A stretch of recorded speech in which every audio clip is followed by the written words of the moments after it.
Alors je suis toujours au Miam Miams. Voilà, donc il est 4h moins 20. Donc on a discuté avec Marco, hein, donc on a discuté un bon moment de son actualité et autres. Et puis j'ai vu Samia qui était sur le côté, donc Samia qui est la gérante du Miam Miams. Hein. Elle va se représenter pour les auditeurs qui la connaissent pas. Mais Samia m'a dit qu'elle voulait glisser un petit mot, hein, comme elle sait que moi je suis le patron. Hein. Et elle me disait Fambi, j'ai un petit souci et j'aurais souhaité t'en parler. Donc j'ai demandé à Samia, tu es sûr que c'est une bonne idée d'en parler au micro? Tu es prête à assumer si tout le monde écoute derrière? Samia m'a dit pas de souci, je préfère qu'on en parle parce que les choses qui sont dites, c'est plus clair que les ragots. Voilà. Donc bonjour Samia, est-ce que s'il te plaît tu peux te représenter pour nos auditeurs? Bonjour, alors Samia. Excusez-moi. Bonjour Samia, gérante du Miam Miams, restaurant sur la place du marché. Donc ça fait 2 ans et demi que je suis installée ici. Et j'ai parlé à Fambi parce qu'il y a pas mal de ragots en fait qui courent sur le restaurant lui-même. Et ça me faisait un peu mal au cœur parce que la plupart des personnes en fait ils jugent sur les on-dit, sur les ragots, pas mal de choses. Et je voulais mettre un peu ça au clair par rapport à mon établissement. Alors je vais te demander s'il te plaît de resituer un peu. Pourquoi déjà tu as voulu en parler à Fambi? Parce que Fambi c'est pas le patron encore, c'est pas Hollande. Pourquoi tu as voulu en parler à Fambi? Fambi c'est qui? Parce que Fambi, je trouve qu'il est juste en dessous d'Hollande. Il sera futur président d'ici les prochaines élections. Puis comme je serai son premier ministre aussi, donc c'est à lui que j'ai pensé directement. D'accord. Et tu sais qu'il connaît beaucoup de gens à Gentilly aussi? Tout à fait. D'accord.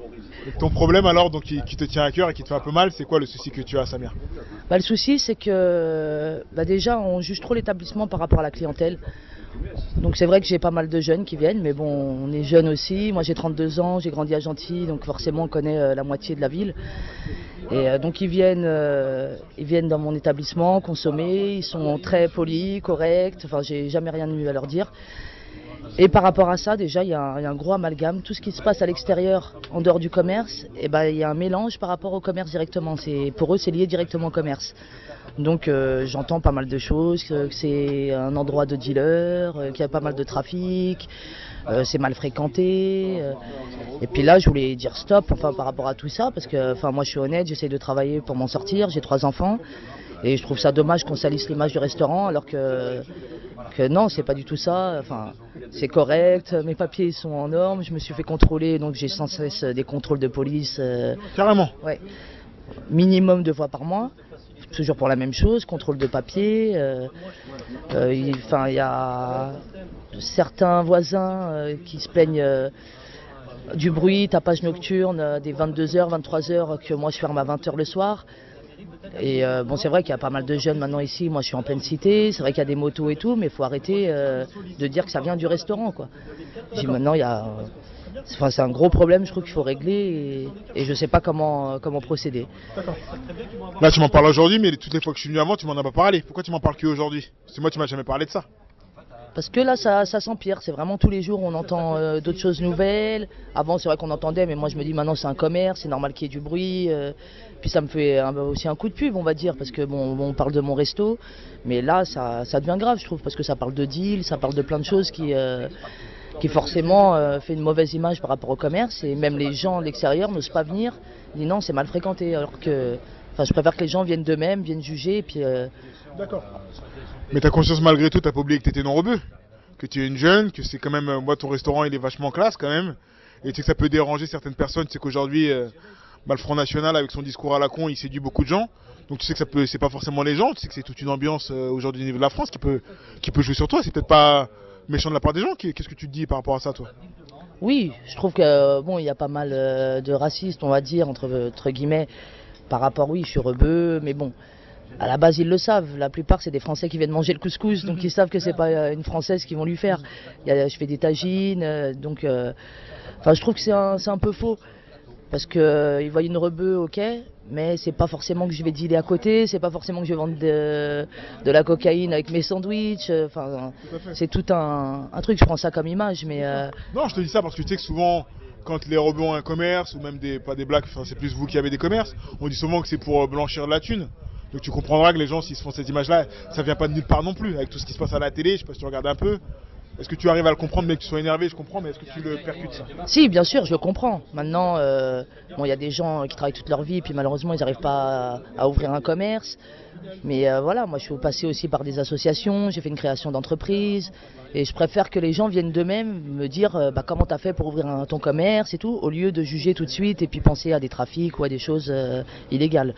D'accord. Alors, comment on fait aujourd'hui? Parce qu'aujourd'hui, tu as beaucoup les ragots qui te prennent la tête. C'est quoi la solution aujourd'hui? Donc tu as parlé dans mon dictaphone, mais c'est quoi la solution pour régler ce problème-là? C'est que tout simplement les gens, c'est beaucoup de la curiosité, qui viennent juger eux-mêmes, qui viennent pas forcément consommer chez moi, mais venir voir comment ça se passe, me poser des questions, au lieu de tout de suite raconter des choses, mille et une choses, alors que ça fait une mauvaise image.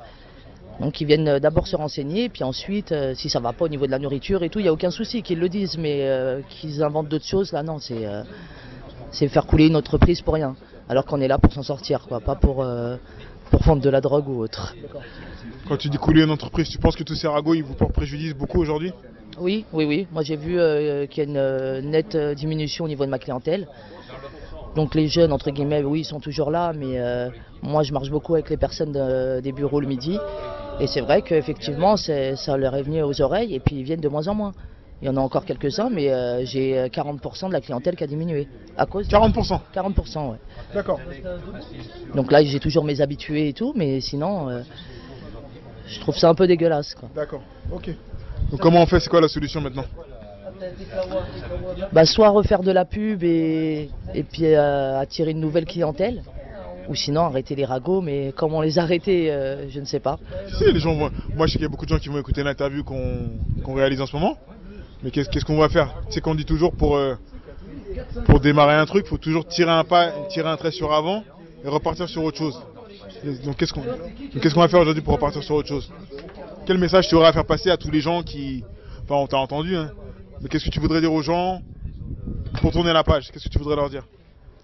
Qu'il faut arrêter, pas forcément pour mon commerce, mais pour tout en général, qu'il faut arrêter les on-dit, les commérages. Et quand on veut savoir quelque chose, il faut aller voir directement la personne concernée et puis poser des questions à la personne qui est concernée. Il n'y aura pas mieux que cette personne pour répondre. Et quand on écoute un ragot, donc ça rentre dans une oreille, que ça sort de l'autre, quoi, et qu'on vienne par soi-même juger. D'accord. Ok. À part ça, qu'est-ce que tu aurais d'autre à me dire? Sinon, mon petit restaurant, il commence à reprendre.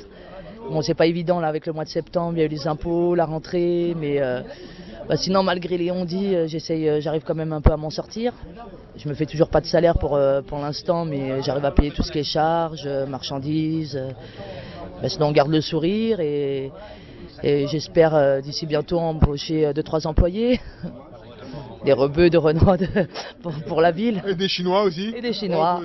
Et des Chinois. Ok. Donc en tout cas, ça va, tu gardes la pêche? Oui, sinon oui, je garde la pêche, le moral et je me dis il faut des ragots, mais des bons ragots. Alors dans ce cas-là, pas qu'on dise des choses, les trucs illégaux, moi non, c'est pas pour moi. Okay. J'ai entendu Samia, dans tous les cas, moi tu attends pas qu'on se voit, tu m'envoies un mail ou tu m'appelles quand tu as un truc comme ça qui te tient sur le cœur. Parce que moi, tu sais qu'on se connaît, je sais que tu as ton boulot, donc moi j'aime pas te déranger. Je me dis, elle bosse tout le temps, elle a sa famille. Mais faut dire quand il y a des trucs comme ça qui prennent la tête, parce que dans la vie tout se règle, à ce qui paraît. Oui, même si ça met du temps à se régler, je pense que tout se règle et il faut aller de l'avant, quoi. Faut pas baisser les bras. Okay. En tout cas, Samia, t'hésites pas, je te souhaite bon courage. Hein.